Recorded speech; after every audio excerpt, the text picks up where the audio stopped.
speed rushing over me tastes of freedom. When we shift into high gear, I can forget, for a moment, that 3 months ago I was a captive at the Plamora compound in Nevada. The memory of my mother's face exploding gets sucked away. But not for long. The restaurant Cal picked is smothered in shadows. Candles and glass jars at each table are the only source of a hazy glow. As I walk by, other patrons stare at me. Their whispers don't surprise me. Seeing a Vestal in public is unheard of, and I'm the most famous Vestal in history, with the exception of Barbelo, my birth father. But father isn't a word I use to describe my tormentor. I don't think of Ms. Lydia as my mother either, not usually. The closest thing I have to a real parent is Cal McNeil, who paid $32 million to purchase me from Tabula Rasa, the school Barbelo founded 51 years ago, with the ostensible purpose of shielding students from the internet. Barbelo's real objective was to create a network of Vestals in key positions, spies all over the world who were devoted to him. Cal waits for us at the table, a smile on his tan face. His hair is long around the ears. I need to remind him to trim it. Cal wears his usual tweed jacket with soft brown patches on the elbows. He stands up when we reach the table and hugs us both. "Enjoy your ride, you two?" "From the mountains to the beach."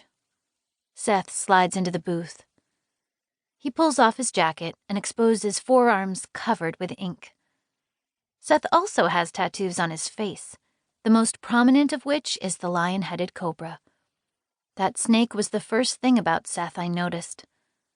A year ago, he snuck into Tabula Rasa, took my picture days before graduation, and posted it on Veritas Rex. Seth is a viral blogger who does anything to snag a story, even if it involves breaking the law. My own skin is pure white. I've been a consummate rule follower my entire life, with a few notable exceptions. Remaining unmarred by ink or technology tops the Vestal code. It's a hard habit to break. Cal passes me the breadbasket. "So, Blanca, I heard from my friend at Stanford today, and I've got good news." "Yes?" I take a deep whiff of the yeasty aroma and push the basket over to Seth without taking a piece. Cal spreads a thick slab of butter on his slice. "I told the dean about your special circumstance, that you've been out of school for a year but graduated top of your class." Seth chokes on his water. "Top of her class? You mean she was auctioned off to the highest bidder at the Vestal Harvest?" "Exactly," Cal says. "Blanca, you're Tabula Rasa's version of a valedictorian.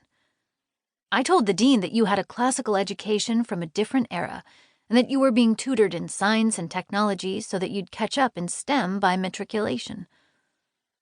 Eagerness glides over me. 6 months ago, when Cal suggested college, I thought he was joking. I dismissed the idea without consideration. But since I returned from Nevada, I've made attending college one of my primary goals. It's not that I don't love being the face of McNeil Solar. Every time I see a billboard featuring me, I get tingles.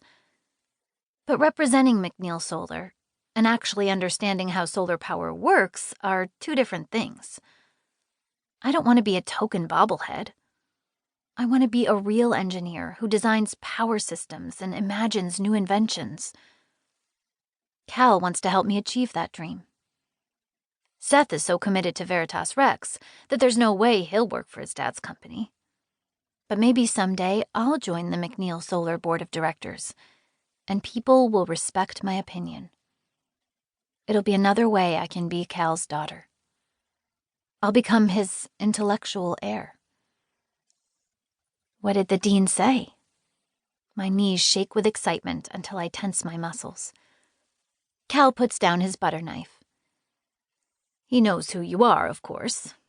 He watched the news story unfold along with the rest of the world when you were kidnapped." "And?" I toy with my napkin. To keep listening to this audiobook, I've left you a link in the description so you can do it, at no cost thanks to Audible's 30-day free trial.